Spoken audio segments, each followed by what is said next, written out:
ગત સ્તવન કાર્યક્રમમાં આપણે બાઇબલમાંથી રોમન લોકોને લખેલા પત્રના 8મા અધ્યાયની 28મી કલમ સુધી આવીને અટકી ગયા હતા. યાદ છે ને?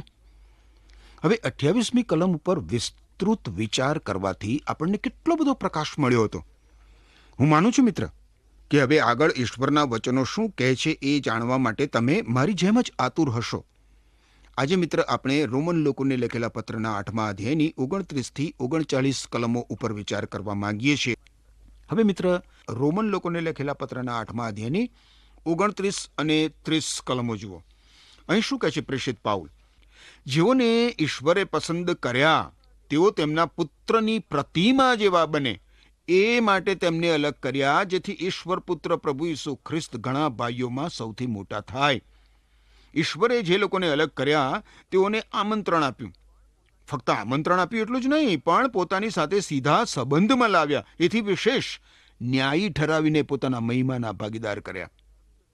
હવે ઈશ્વરે પસંદ કર્યા એનો અર્થ એ થાય મિત્ર કે ઈશ્વરે જ્યારે કોઈને તેના પાપોની શિક્ષામાંથી ઉગારી લીધો કે તેના દુષ્કર્મોના બંધનોમાંથી મુક્તિ અપાવી, ત્યારે ઈશ્વર તેને સાંગોપાંગ પાર પણ ઉતારશે.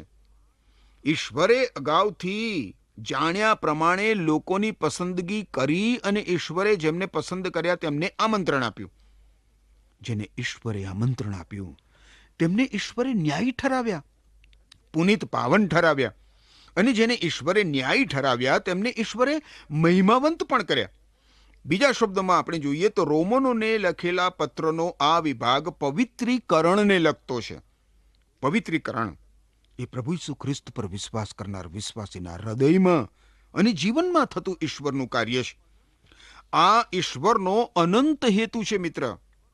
આનો અર્થ એ થાય કે મહાન ઘેટાનો મહાન ભરવાડ, ઉત્તમ ઘેટા પાળક, મુખ્ય પાળક એટલે કે પ્રભુ ઈશ્વર 100 ઘેટા સાથે શરૂઆત કરશે તો તે ઘેર એટલે કે સ્વર્ગમાં 100 ઘેટા એટલે કે તેમના પર વિશ્વાસ કરતા બધા જ માણસોને લઈને આવશે. એમાંના એક પણ ઘેટાને તે ગુમાવશે નહીં. તમને યાદ હશે જ મિત્ર કે પ્રભુ ઈસુ ખ્રિસ્તે ઉત્તમ ઘેટા પાળકનું એક ઉદાહરણ આપ્યું હતું. બાઇબલમાં નવા કરારના વિભાગમાં લુક અનુસાર શુભ સંદેશના 15મા અધ્યાયમાં એ નોંધાયેલું છે. એમાં એક ઉત્તમ ઘેટા પાળક છે જે પ્રભુ ઈસુ ખ્રિસ્ત છે. હવે એક નાનકડું ઘેટું ખોવાઈ જાય છે. આપણને એમ લાગે કે ઘેટા પાળક કદાચ કહે કે અરે ભલે એક ખોવાઈ ગયું, મારી પાસે વાડામાં 99 ઘેટા તો છે જ ને, અરે એટલા તો બહુ છે. પશુપાલનનો ધંધો કરનાર જાણે છે કે જન્મ પામનાર ઘેટામાંથી 50% પણ બજારમાં લઈ જવાય તો ઘણું થયું કહેવાય. પરંતુ આ ઘેટા પાળક પ્રભુ ઈસુ ખ્રિસ્ત એ તો તદ્દન જુદો જ અજોડ ઘેટા પાળક છે. એને 99 ઘેટાથી સંતોષ થતો નથી. જો પ્રભુ ઈસુ ખ્રિસ્ત 100 ઘેટાને 100 મનુષ્યને ન્યાયી ઠરાવે તો તે 100 ઘેટાને મહિમાવંત કરશે. એટલે કે 100 મનુષ્યને સ્વર્ગમાં લઈ જશે. હવે 31મી કલમ જોશો. 8મો અધ્યાય રોમન લોકોને લખેલો પત્ર 8મો અધ્યાય 31મી કલમ, ખ્રિસ્ત ઈસુમાં ઈશ્વરનો પ્રેમ. એ શીર્ષક નીચે 31મા કલમમાં લખ્યું છે કે આ બધું જાણ્યા પછી આપણે શું કહીશું? જો ઈશ્વર આપણા પક્ષનો છે તો આપણી વિરુદ્ધ કોણ? આપણે શું કહીએ? મારો ઉત્તર છે હું શું કહું? આ બધી બાબતો એટલી બધી ઉત્તમ અને અદ્ભુત છે કે એમાં હું કંઈ ઉમેરો કરી શકું એમ નથી. આશ્ચર્ય આનંદથી સ્તબ્ધ થઈ જવાય એવી આ બાબતો છે મિત્ર. આપણી વિરુદ્ધ કોણ હોઈ શકે? કોણ હોઈ શકે આપણી વિરુદ્ધ? ખુદ ઈશ્વર આપણા પક્ષમાં છે. ઈશ્વરની હજુરમાં કોઈ આપણી ઉપર તહોમત મૂકી શકશે નહીં. જુઓ 32મી કલમ. ઈશ્વરે પોતાના પુત્ર પ્રભુ ઈસુ ખ્રિસ્તને પાછા રાખ્યા નહીં, પણ આપણા બધાને માટે અર્પી દીધા, તો તેઓ તેમની સાથે આપણને બધુંય નહીં આપે? આ કેટલું બધું અદ્ભુત છે મિત્ર, કેટલું બધું અદ્ભુત છે. વિચાર કરો. ઈશ્વરે પોતાના પુત્ર પ્રભુ ઈસુ ખ્રિસ્તને આપણે માટે, આપણા ઉદ્ધાર માટે, સ્વર્ગમાં આપણને પ્રવેશ મળે એ માટે, આપણા પાપોની માફી આપણને મળે એ માટે, આપણને અનંત જીવન મળે એ માટે, આપણા કલ્યાણ માટે પાછા રાખ્યા નહીં. ઈશ્વરે અબ્રાહમના પુત્રને બલિદાન થતા બચાવી લીધો. એને ઈશ્વરે જવા દીધો, પરંતુ પોતાના પુત્ર પ્રભુ ઈસુ ખ્રિસ્તને નહીં. હવે જો મિત્ર ઈશ્વરે પોતાના પુત્ર પ્રભુ ઈસુ ખ્રિસ્તને આપણા માટે મૃત્યુ પામવા આપી દીધા, તો ઈશ્વર આપણને જરૂરી એવું બધું જ આપશે. આપણને જોઈએ છે એ બધું જ નહીં, પણ આપણને જરૂરી છે એ બધું. હવે કદાચ કોઈ એમ કહે કે હું ઈશ્વર પરાયણ જીવનમાં ટકી શકતો નથી, હું ઈશ્વરને વળગી રહી શકતો નથી, તો મિત્ર ઈશ્વર પોતે તમારા માટે એ કરશે. ઈશ્વર પોતે તમને પકડી રાખશે. ઈશ્વરના લોક સલામત છે મારા મિત્ર. ખેર, આગળ વધીએ. 33 અને 34 કલમ જોઈએ. ઈશ્વરના પસંદ કરેલા ઉપર કોણ આરોપ મૂકી શકે? ઈશ્વરે પોતે તેમને નિર્દોષ જાહેર કર્યા છે, તો પછી તેમને કોણ દોષિત ઠરાવે? ઈસુ ખ્રિસ્ત મરણ પામ્યા, સજીવન થયા અને હવે ઈશ્વરને જમણે હાથે બિરાજેલા છે, તો તેઓ આપણે માટે ઈશ્વરને વિનંતી કરે છે. ઈશ્વરે પસંદ કરેલા લોકો ન્યાયી ઠરેલ, પુનિત પાવન ઠરેલ પાપીઓ છે. ઈશ્વરે પોતાનું ન્યાયાસન એવા લોકોની પાછળ રાખ્યું છે. એવા લોકોને કોણ દોષિત ઠરાવી શકશે? કોણ દોષિત ઠરાવી શકશે? કોઈ એમને દોષિત ઠરાવી નહીં શકે. આનું કારણ શું છે? આનું કારણ એ છે મિત્ર કે પ્રભુ ઈસુ ખ્રિસ્ત તેમના માટે મૃત્યુ પામ્યા અને ફરી સજીવન થયા. આવા લોકો પ્રભુ ઈસુ ખ્રિસ્તને શરણે આવેલા છે. એટલા માટે ઈસુ ખ્રિસ્તને શરણે આવનાર માટે પ્રભુ ઈસુ ખ્રિસ્તે સર્વ પ્રકારના દોષ, ગુના, પાપો બધું જ ભૂસી નાખ્યું છે. અને ઈસુ ખ્રિસ્ત પર વિશ્વાસ કરનાર વિશ્વાસી સુરક્ષિત અને સલામત છે, કારણ કે પ્રભુ ઈસુ ખ્રિસ્તે 4 કૃત્યો એના માટે કર્યા છે. 4 કૃત્યો. પહેલી બાબત છે, ઈસુ ખ્રિસ્ત આપણા માટે મૃત્યુ પામ્યા. ઈસુ ખ્રિસ્તે આપણા વતી આપણા પાપોનો દંડ ભરપાઈ કરી દીધો.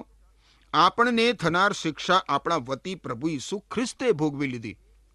બીજી બાબત છે, ઈસુ ખ્રિસ્તને મૃત્યુમાંથી સજીવન કરવામાં આવ્યા છે. આપણા ન્યાયીકરણ માટે તેમને સજીવન કરવામાં આવ્યા છે. ત્રીજી બાબત છે, ઈસુ ખ્રિસ્ત ઈશ્વર પિતાને જમણે હાથે બિરાજેલા છે. અને અત્યારે પ્રભુ ઈસુ ખ્રિસ્ત ત્યાં હાજર છે મિત્ર, મારા અને તમારા માટે. ઈસુ ખ્રિસ્ત જીવંત ખ્રિસ્ત છે. શું તમારે પ્રભુ ઈસુ ખ્રિસ્તની જરૂર છે? તો પછી શા માટે તમે પ્રભુ ઈસુ ખ્રિસ્તને પોકારતા નથી? ચોથી બાબત છે, ઈસુ ખ્રિસ્ત આપણે માટે ઈશ્વરને વિનંતી કરે છે. આપણે માટે ઈશ્વર પિતા સમક્ષ મધ્યસ્થી કરે છે. શું આજે પ્રભાતે તમે મિત્ર તમારા માટે પ્રાર્થના કરી ખરી? તમારે કરી હોવી જોઈએ. પણ જો તમે તમારા માટે પ્રાર્થના કરવાનું ચૂકી ગયા હો તો પણ પ્રભુ ઈસુ ખ્રિસ્ત તમારા માટે ઈશ્વર પિતાને વિનંતી કરવાનું ચૂકતા નથી. ઈસુ ખ્રિસ્તે તમારે માટે ઈશ્વર પિતાને પ્રાર્થના કરી છે. આ કેટલું બધું અદ્ભુત છે મિત્ર, કેટલું બધું અદ્ભુત.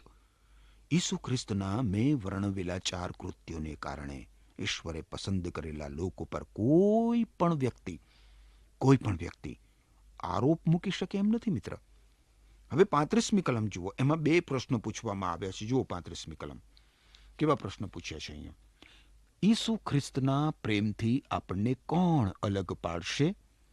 શું દુઃખો, વેદના, સતાવણી, દુકાળ, ગરીબાઈ, જોખમ કે મરણ? હવે આ કલમમાં પ્રેષિત પાઉલ કલ્પી શકાય એવી બધી જ બાબતોનો સમાવેશ કરે છે. શું એ ખરેખર શક્ય છે કે દુઃખો, વેદના, સતાવણી કે એવી ગમે તે બાબત આપણને પ્રભુ ઈસુ ખ્રિસ્તના પ્રેમથી અલગ કરી શકે? ના, જરા પણ નહીં. કારણ કે ઈસુ ખ્રિસ્ત એવું થવા દેશે નહીં. જોખમ, મરણ? ઓહ, કદાચ તમને એમ લાગે કે ઈશ્વરે તમને પડતા મૂક્યા છે, પરંતુ વાસ્તવિકતામાં એવું નથી મિત્ર. સતાવણી, ગામ લોકોની કે ફળિયાના લોકોની કે કુટુંબીજનોની કે મિત્રોની સતાવણી? તમારી વિરુદ્ધ જાતના લોક ઊભા થાય.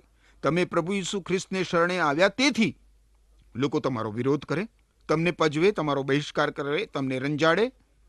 પરંતુ એ બધું તમને પ્રભુ ઈસુ ખ્રિસ્તના પ્રેમથી અલગ પાડી શકશે નહીં. દુકાળ, ગરીબાઈ, જોખમ કે મરણ, એવા સમયે શું? ટૂંકમાં કહું મિત્ર, તો આ બધું જ પ્રેષિત પાઉલની આત્મકથા સમાન છે.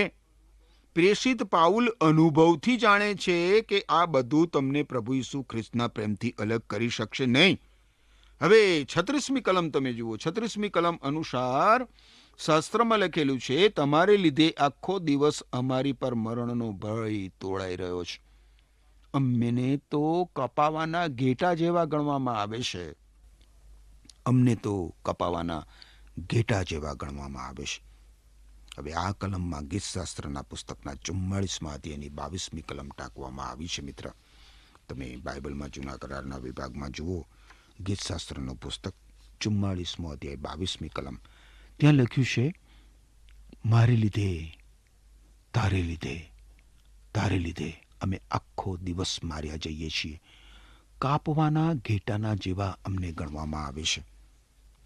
ઈશ્વરની કૃપાના આ યુગમાં મિત્ર, સંતોનું આ બિહામણું ચિત્ર છે.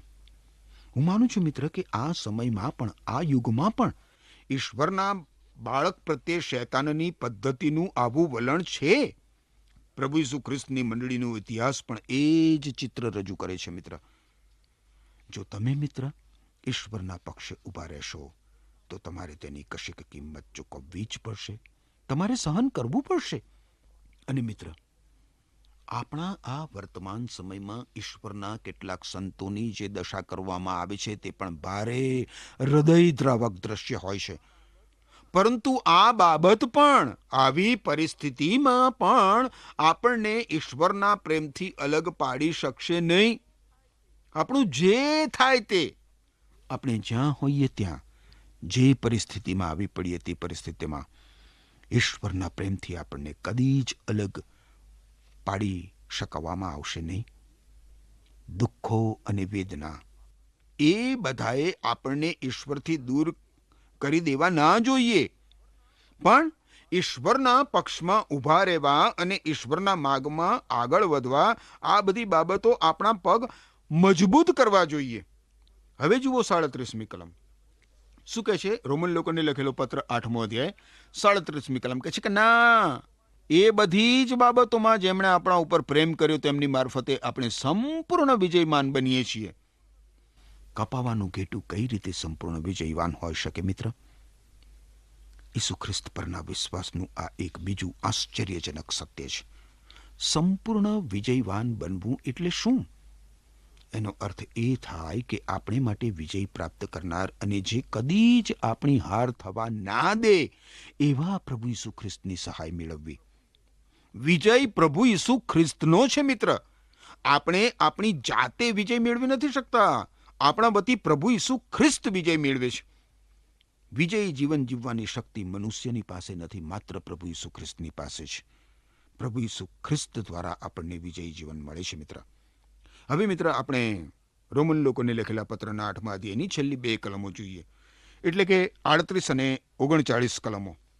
જો અહીંયા શું લખ્યું છે? પ્રેષિત પાઉલ કહે છે કે મને ખાતરી છે કે કોઈ આપણને ઈસુ ખ્રિસ્તના પ્રેમથી અલગ કરી શકે નહીં, કારણ કે જીવન, દૂતો કે અધિકારીઓ કે સત્તાધારીઓ, વર્તમાન કે ભાવિ, આકાશ કે પાતાળ અથવા આખી સૃષ્ટિની બીજી કોઈ પણ વસ્તુ, ઈશ્વરે જે પ્રેમ આપણા પ્રભુ ઈસુ ખ્રિસ્તમાં પ્રગટ કર્યો છે તેનાથી આપણને અલગ પાડી શકે તેમ નથી. મને ખાતરી છે, એ શબ્દનો અર્થ થાય કે આ પત્રનો લેખક પ્રેષિત પાઉલ અનુભવથી જાણે છે. મરણ પણ મિત્ર આપણને ઈશ્વરના પ્રેમથી અલગ પાડી શકે નહીં.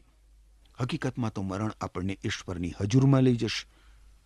આરંભના સમયના પ્રભુ ઈસુ ખ્રિસ્તના ઘણા બધા વિશ્વાસીઓ શહીદી મરણ પામતી વખતે કહેતા હતા કે મને મારી નાખવા બદલ તમારો આભાર, અને એમ કરીને તમે મને મારા મુક્તિદાતાની સાક્ષાત હજુરમાં મોકલી આપો છો.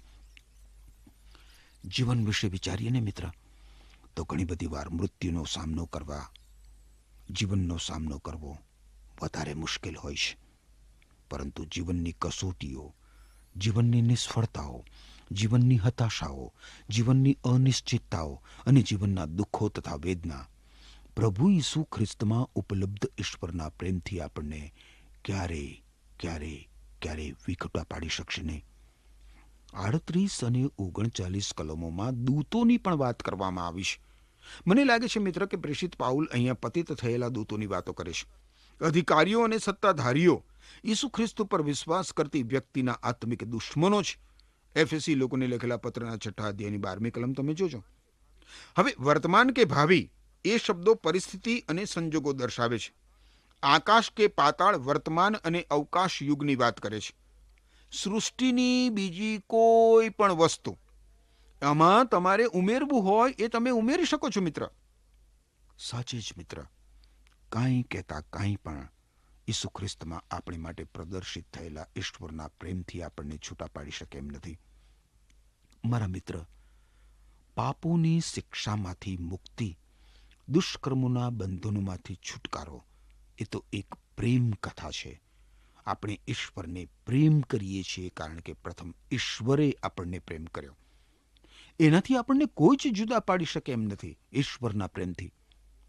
આપણે મિત્ર રોમનોને લખેલા પત્રનો 8મો અધ્યાય જોયો તો એમાં દોષિત ઠરાવવામાં નહીં આવે ત્યાંથી શરૂઆત કરી અને તેનો અંત કેવો આવે છે, અલગ પાડવામાં નહીં આવે તે પૂરો કર્યો છે. અને વચ્ચેના સ્થાનમાં એકંદરે બધું જ હિતકારક નીવડે છે એ સત્ય સ્થાન પામ્યું છે. શું આ પ્રક્રિયા દ્વારા તમે સુધરવા માંગો છો? તમે જુઓ, આ સિદ્ધાંત કેટલો બધો અદ્ભુત છે. ઈશ્વર તમને સંભાળી બચાવી રાખો. આમેન.